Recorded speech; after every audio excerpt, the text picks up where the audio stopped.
दोस्तों, ये कहानी शुरू होने से पहले अगर आप हमारे चैनल पर नए हैं तो जल्दी से जाके सब्सक्राइब कर दीजिए और बेल आइकॉन प्रेस कर दीजिए क्योंकि हम आएंगे हर बार एक रोमांचक और मज़ेदार कहानी के साथ। चमोली गांव में सरिता अपने बेटे सोनू के साथ रहती थी। सरिता के पति का स्वर्गवास हो चुका था। सोनू की नई नई नौकरी लगी थी। सरिता अपने बेटे का बहुत ध्यान रखा करती थी। एक दिन जब सोनू ऑफिस से घर आता है तो अरे बेटा सोनू, आज बड़ी देर से घर आए हो, क्या बात है? कुछ नहीं माँ। ऑफिस में काम था ज़्यादा, इसलिए आज मुझे थोड़ी देर हो गई आने में। सॉरी माँ। अच्छा आप ये बताओ, आपने खाना खाया या नहीं, या अभी तक मेरा वेट कर रहे हो? मैंने कितनी बार बोला है कि जब मैं लेट हूँ तो आप खा लिया करो। अच्छा अच्छा, ठीक है, मान ली तुम्हारी बात, अब से खा लूंगी। ठीक है, चलो अब बैठो और चाय पियो बैठकर। और बताइए माँ, आपने दिन भर घर में क्या क्या किया? ज़्यादा काम तो नहीं किया? मैंने कितनी बार कहा है काम वाली रख लो, लेकिन नहीं, आपको सारे काम खुद के हाथों से ही करने हैं। इसी सिलसिले में मुझे तुमसे बात करनी थी बेटे। मैं सोच रही थी क्यों ना तेरे लिए एक अच्छी सी लड़की देखकर तेरी शादी कर दूं। मैं भी अब दिन भर घर पर अकेली रहती हूँ, मेरा भी मन लग जाएगा, और वैसे भी अब तो तेरी नौकरी भी लग गई है। आपने सोचा है तो ठीक ही सोचा होगा माँ। आपको जैसा ठीक लगे।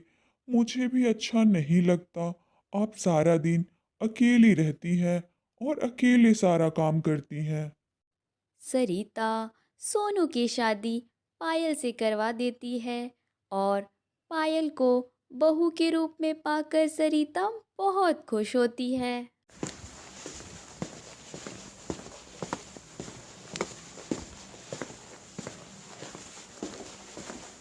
माँ जी, आप जाइए, किचन का सारा काम मैं कर लूँगी।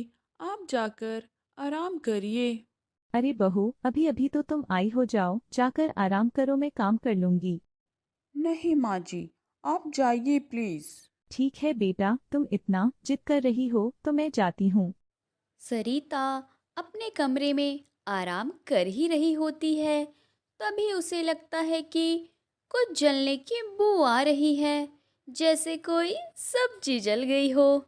वह जल्दी से रसोई की ओर जाती है और देखती है कि पायल आराम से कुर्सी पर बैठकर सो रही है।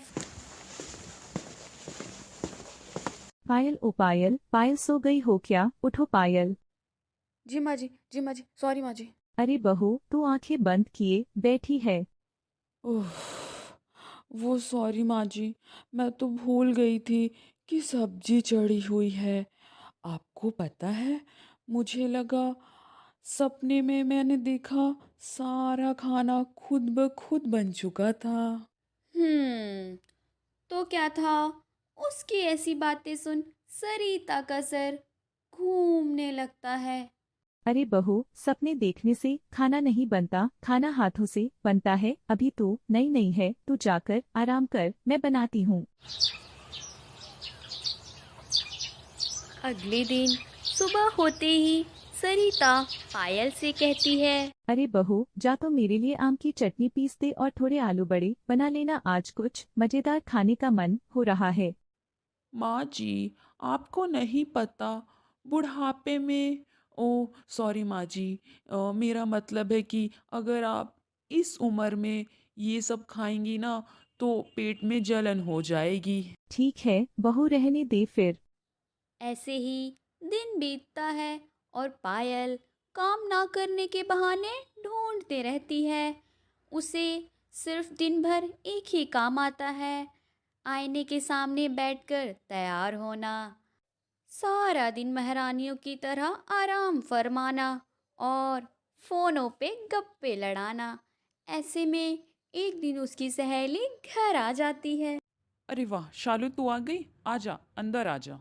और बहन कैसी है? आजकल इंस्टाग्राम पर बहुत पोस्ट कर रही है, क्या बात है, बड़ी फुर्सत रहती है।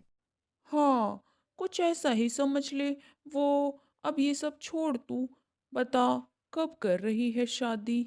अरे नहीं, मुझे नहीं करनी। मुझे तो डर लगता है शादी के नाम से। इतनी सारी जिम्मेदारी, इतना सारा काम, मुझे नहीं हो पाएगा बाबा। पर तुझे देख कर लगता है तेरी बड़ी आराम से जा रही है। हाँ, ओह, कैसे तू कोई काम नहीं करती क्या? देख, बात ऐसी है, झाड़ू पोछा के लिए तो हमारे घर बाई लगवा दिया है मैंने, और बचा खाना वो मेरी प्यारी सी सासू माँ बना लेती है। अगर मुझे बनाने को कभी बोल दिया जाए तो मैं बहाने बना लेती हूँ, और या फिर ऑनलाइन ऑर्डर कर देती हूँ, बस सिंपल।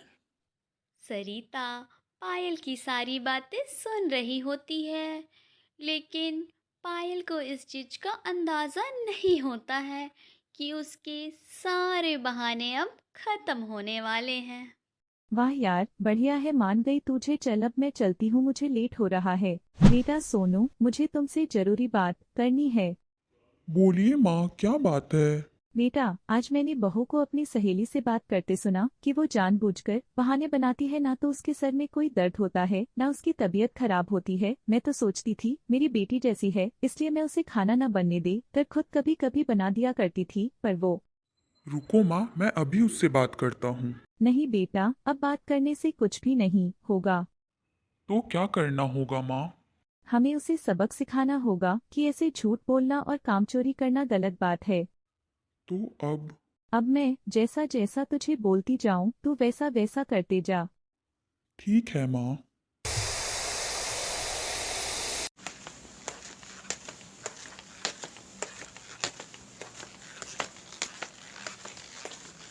माँ जी, आप लोग कहाँ गए थे? अरे बहू, पड़ोस में भंडारा था तो मैं और सोनू वही गए थे। माँ जी, मुझे क्यों नहीं बताया? अब मैं भी चले जाती ना। अब क्या मैं अकेले के लिए खाना बनाऊं? वो तू अपने कमरे में सो रही थी, तेरे सर में तो दर्द था ना। हमने सोचा क्यों परेशान करे, कोई बात नहीं, तू वैसे भी कहाँ बनाती है।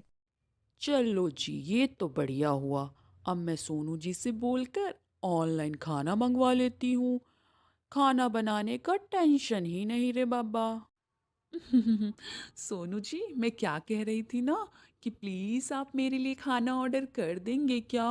वो क्या है ना, कि अगर मैं अभी खाना बनाऊंगी तो बहुत सारा गैस बर्बाद हो जाएगा मेरे अकेले के लिए, वरना मैं बना लेती। सॉरी पायल, माफ करना, पर मैंने तो क्रेडिट कार्ड बंद करवा दिया। तुम्हें तो पता ही है, बहुत खर्चे हो जाते थे, और सैलरी आने में तो अभी बहुत टाइम है। तुम प्लीज कुछ मैनेज कर लो और अपने लिए कुछ घर पर ही बना लो। बहू, कल मैं सुबह भूल ना जाऊं इसलिए बता रही हूँ। मुझे कल पहाड़ी वाली माता के मंदिर जाना है। और हाँ, सुमन आंटी, विमला और सुनीता, हम सब जा रहे हैं तो परसों आएंगे। अरे हाँ पायल, मैं भी बता दूं, नहीं तो मेरे दिमाग से यह बात तो निकल ही जाएगी। कल सुबह मुझे ऑफिस जल्दी जाना है, क्योंकि मेरी एक मीटिंग है। और हाँ, रात को आने में मैं थोड़ा लेट हो जाऊंगा, तो तुम अपना खाना पीना खा के सो जाना। क्यों? क्यों लेट आओगे? आपको भी माता के मंदिर जाना है क्या अब? अरे नहीं, दरअसल आज मेरे एक मित्र का जन्मदिन है, तो उसी के जन्मदिन की पार्टी है। तो मैं खाना पीना वहीं से खा कर आऊंगा, इसलिए बोल रहा था। चलो ठीक है, तो शुभ रात्रि बहू, मैं भी सोने जा रही। तो दोस्तों, आज पायल बहुत परेशान है। क्यों? क्योंकि कल रात से उसने कुछ खाया नहीं है, और खाए भी कैसे? ना उसे किसी ने बना कर दिया है, और ना आज उसके लिए किसी ने कुछ मंगवाया है।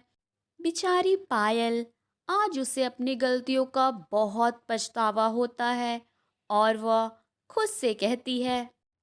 हे प्रभु, मैंने आज तक कितना गलत किया सोनू जी और माँ जी के साथ। मुझे माफ़ कीजिए। आज जब माँ जी नहीं हैं तो मुझे एहसास हुआ कि उन्होंने मेरा कितना ख्याल रखा।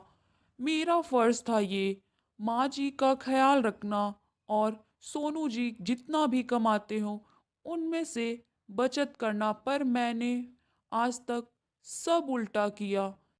सिर्फ और सिर्फ अपनी कामचोरी की वजह से पर अब नहीं। अब से मैं वो करूँगी जो मेरा फ़र्ज़ है। ये क्या बहू, इतना सारा खाना किसने बनाया या तुमने ऑनलाइन ऑर्डर कर दिया? मैंने बनाया है माँ जी, मुझे माफ़ कर दीजिए। और सोनू जी, आप भी मुझे माफ़ कर दीजिए। आप दोनों ही मुझे माफ़ कर दीजिए। आप दोनों ने मेरे लिए कितना कुछ किया है, पर मैं सिर्फ बहाने बनाती रह गई और कामचोरी की सारी हदें पार कर दी। प्लीज़ आप दोनों मुझे माफ़ कर दीजिए। हमने जानबूझकर किया था ताकि तू सुधर जाए, तो बेटा सोनू सुधर गई ना तेरी पत्नी। सही कहा माँ, ये तो सुधर गई। और खाना भी बहुत स्वादिष्ट बना है पायल। Thank you Sonu ji.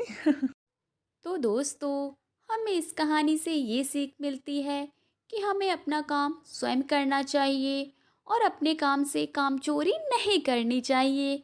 तो आपको हमारी ये कहानी कैसी लगी? कमेंट्स करके ज़रूर बताएं। और हाँ, लाइक शेयर सब्सक्राइब करना ना भूलें। तो जल्दी मिलते हैं एक नई और मज़ेदार कहानी के साथ। तब तक के लिए नमस्ते।